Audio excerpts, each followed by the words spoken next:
So I've just moved house and I'm making this video under very dire circumstances, very tricky, but I'm doing it just for you. So I'm in this little room here for the moment and I've got my computers and my screen. That's good enough. Let's have a look at natural gas very quickly and see how we're going to go into the weekend. I've got my camo jacket on, so I'm prepared for war with this one. It's not too bad actually. We've come down to this moving average. You notice we've got several layers, sort of layered support as we go down through these levels. So it's kind of difficult if you look at the noise of these charts to get an idea of exactly where the main supports are, unless you kind of put it into broad sort of categories and cut out most of the noise if you can. So try not to look at all these little spikes here, little lows there in between bits and pieces, highs and lows all over the chart. If you start trading on those, you're going to get chopped up in the messy sort of intraday movements. And you can be long and then short and stopped out and hedged this way and that way and tossed all over the show by the volatility that is natural gas with its whims and its fancies. So you can have a look at it on a 4-hour chart. I've got the broad levels of support drawn on here. First of all, I've got a couple of horizontal lines. I've got the channel that we're trading within and a few fibs. They're actually just the fib from the low to the high. And we're just pulling back into some of the fib levels right now. We're at the 38% now. And we've got the 50 below us and so on and so on. So we'll have a look at what those levels are in a minute. But if you want to chop this noise out even further, just convert the whole thing to a day chart and that'll give you a better perspective on things. I know a lot of you like to trade on intraday charts. It's not my favorite thing to do on anything, but particularly on natural gas because it is a bit messy and it is prone to chopping about intraday ups and downs, and as different news comes through, a lot of fundamental factors affected throughout the day. And of course, there's also the sort of emotion of traders that get involved in any commodity really. It's an emotional business trading commodities, and particularly natural gas with its often misrepresented nickname, the Widowmaker. But if you look at the day chart, you can see where the broad levels are. You can see them below us. Around about 240 to 250, we're at the top of that level right now.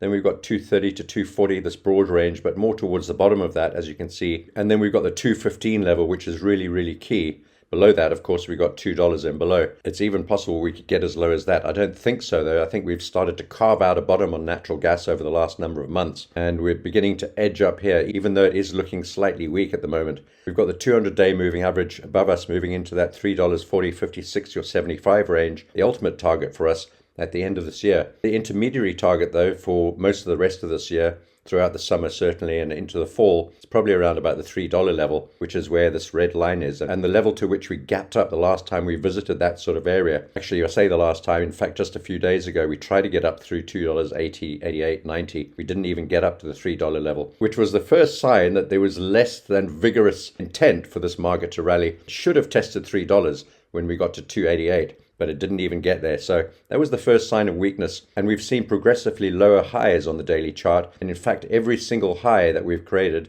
has been lower than the previous one without fail. And here we are now at the top of the support level at $2.50. Let me clarify my positions on this, and I'm going to round it up to roughly $2.60, where I have 75% long positions, 25% short positions, with a net result that I'm long 50% of my desired long position. My overall direction for natural gas remains long, and I have a 50% net long position on natural gas, looking for a move up to $3.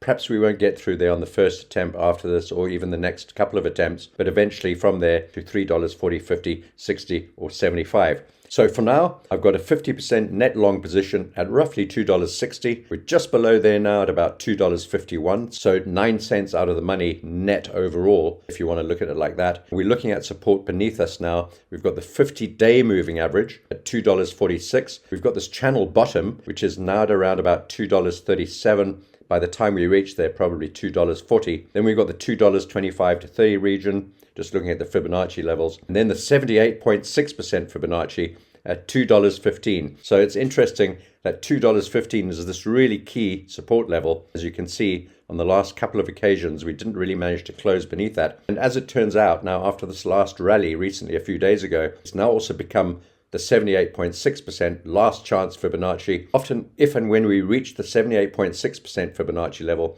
and the market is intending on carrying on in the direction that we're looking at now long, then the 78.6 often propels and initiates the strongest rally in a sequence of sort of fading out rallies until we get there. So if and when we do get to 215, that will probably be the most exciting opportunity to buy natural gas. I'm not sure if we're going to get there. That's why I'm already long. Let's switch back to the 4-hour chart very quickly. So on the 4-hour chart, you can see the lower highs all along. You can see the lower lows. We're forming a downward sloping channel now. I've got the top line drawn in. We could actually clone that and make the bottom of this channel now. And let's have a look at where that line is. So let's just put that one in there. So that's the bottom of this channel. So we've got this longer term upward sloping channel, this shorter term downward sloping channel. Some might call this a bull flag. I think it's a little bit too long to be a bull flag. We don't want flags to last on and on and on forever. We want them to be fairly short and punchy. And this one's a bit long. However, having said that, if it is a bull flag, well, the bottom of that flag is now not far below us at about $2.42, somewhere around there. We are at the 200 period moving average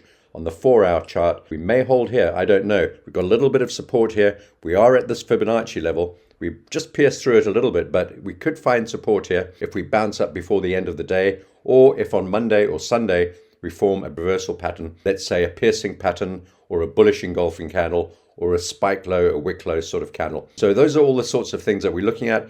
We know where the support levels are. We know what the direction is that we want to be trading in. That's long. So we're looking for dips into these support levels to buy. I'm actually hoping for a dip down to perhaps $2.40, down to this channel bottom, where I could add a little bit more onto my long position and raise it from the 50% net long to maybe 75, and then I'm willing to put the rest of it on at around $2.15 if and when we get there. I don't think we're going to get there though. Let's see how we go. Have a fantastic weekend. If you enjoyed this, please subscribe to the channel, press the like button, tell your friends about it, and I'll speak to you again next week, and perhaps on Sunday night when the market opens, I'll send out a tweet or two. And this is me reporting from our new house, as you saw just walking into this very sparse office.